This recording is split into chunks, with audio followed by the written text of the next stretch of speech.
তো বস চলে এসেছি নতুন ভিডিও নিয়ে। তো আজকে এই ভিডিওতে কথা বলবো বর্ডার টু সিনেমাটা নিয়ে। তো ফাইনালি বর্ডার টু সিনেমাটা দেখলাম, কোনো আশা না নিয়ে কিন্তু দেখেছি। সত্যি বলতে এক্সপেকটেশন রাখিনি এই সিনেমাটার জন্য, তবে সিনেমাটা কিন্তু সারপ্রাইজ করেছে। যথেষ্ট ভালো একটা সিনেমা বানিয়েছে ডিরেক্টর অনুরাগ সিং। পুরোটাই ক্রেডিট যায় ডিরেক্টর অনুরাগ সিং।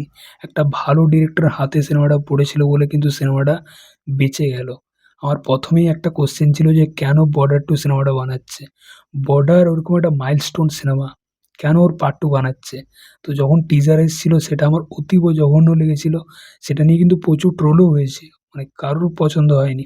তারপর ট্রেলারটা তারা একটু ইমপ্রুভ করেছিল ঘষা মাজা করে। ট্রেলারটা তাও ঠিকঠাক, তবে সিনেমার গানগুলো কিন্তু ভালো ছিল।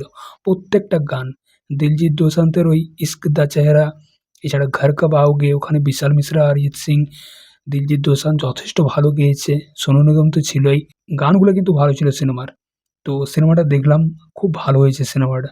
স্টার্টিং টু দ্য এন্ড বেশ এঙ্গেজিং, এবং সিনেমার সবথেকে প্লাস পয়েন্ট হচ্ছে সিনেমার ইমোশনটাকে ধরে রেখেছে। এদের মধ্যে বন্ডিংটা, সিনেমাতে মুখ্য চরিত্রে সানি দেওল তো আছেই, এছাড়া আরও যে ৩ জন আছে, বরুণ ধওয়ান, দিলজিৎ দোসাঞ্জ এবং আহান শেট্টি।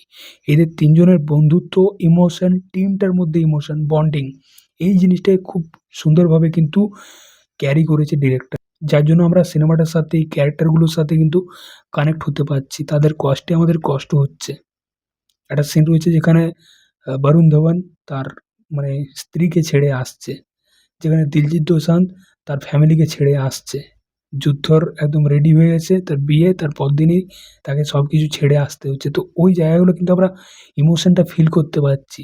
তো খুব সুন্দরভাবে কিন্তু ওই ইমোশনাল জায়গাগুলোকে ডিরেক্টর এস্টাবলিশ করতে পেরেছে।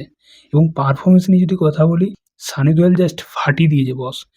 এরকম চিৎকার করতে, করতে ডায়লগ ডেলিভারি, মানে গায়ের লোম খাড়া হয়ে যাচ্ছে, রক্ত গরম হয়ে যাচ্ছে। পাকিস্তানকে নিয়ে যা ডায়লগগুলো দিচ্ছে না ভাই, ধুয়ে দিচ্ছে। একটা সিন রয়েছে যেখানে পাকিস্তানের একজন, মানে সানি দেওল ফোনটা তুলেছে, পাকিস্তানের একজন বলছে যে, "তোমারে বেটে को जैसे हलाल किया था ऐसे तुम्हें भी हलाल करेंगे।" তো সানি দেওল চুপ করে আছে। ওই "क्या हुआ चुप कर गए?" বলছে, "না, না, তোর জন্য ১ মিনিট আমি মৌন ব্রত রেখেছিলাম।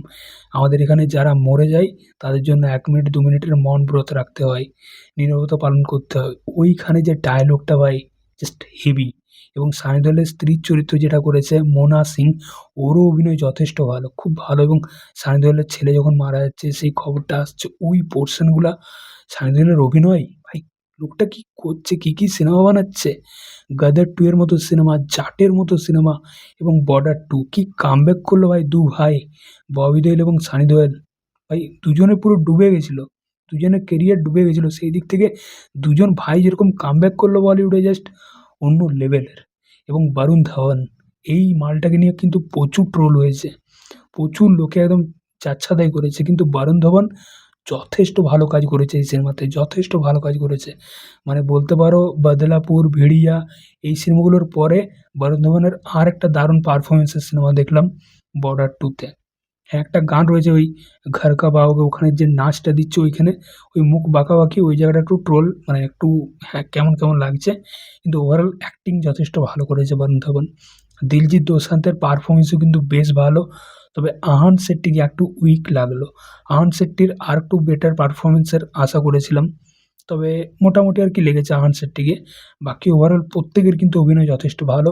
সানি দেওলের ওয়াইফের চরিত্র যেটা করেছে বললাম, মোনা সিং, তার অভিনয় কিন্তু দুর্দান্ত, দুর্দান্ত অভিনয় করেছে।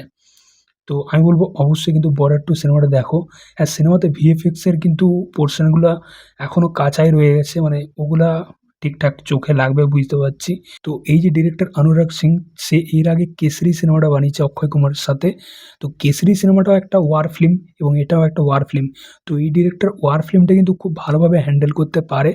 'কেসরি' সিনেমাতে যুদ্ধের যে পোরশনগুলা, সেখানে যুদ্ধ চলাকালীন কিন্তু একটা প্ল্যানিং এর সাথে, সাথে মানে যুদ্ধের মাঝেও কিন্তু একটা প্ল্যানিং এর সাথে যুদ্ধ হচ্ছে। বিপরীত পক্ষের একজন যে লুকিয়ে, লুকিয়ে অক্ষয় কুমারের টিমের আরকি ১-২ জনকে মেরে দিচ্ছে। তো অক্ষয় কুমার কিভাবে ওকে মারছে যুদ্ধের মাঝেই প্ল্যানিং করে। তো ওই জিনিসটা কিন্তু 'বর্ডার 2' সিনেমাতেও দেখলাম। যুদ্ধের মাঝেও প্ল্যানিং করছে। তো এই জিনিসটি কিন্তু অনুরাগ সিংয়ের সিনেমাতে দেখতে পাওয়া যায়।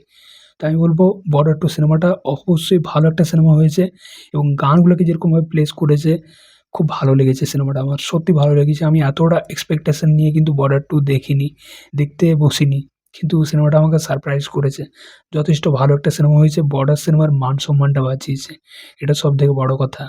দেখা যাক, তো আশা করছি 'বর্ডার 3' হবে, কারণ সিনেমাটা যেরকম বক্স অফিস করছে, জাস্ট বক্স অফিসে তাণ্ডব করছে সিনেমাটা।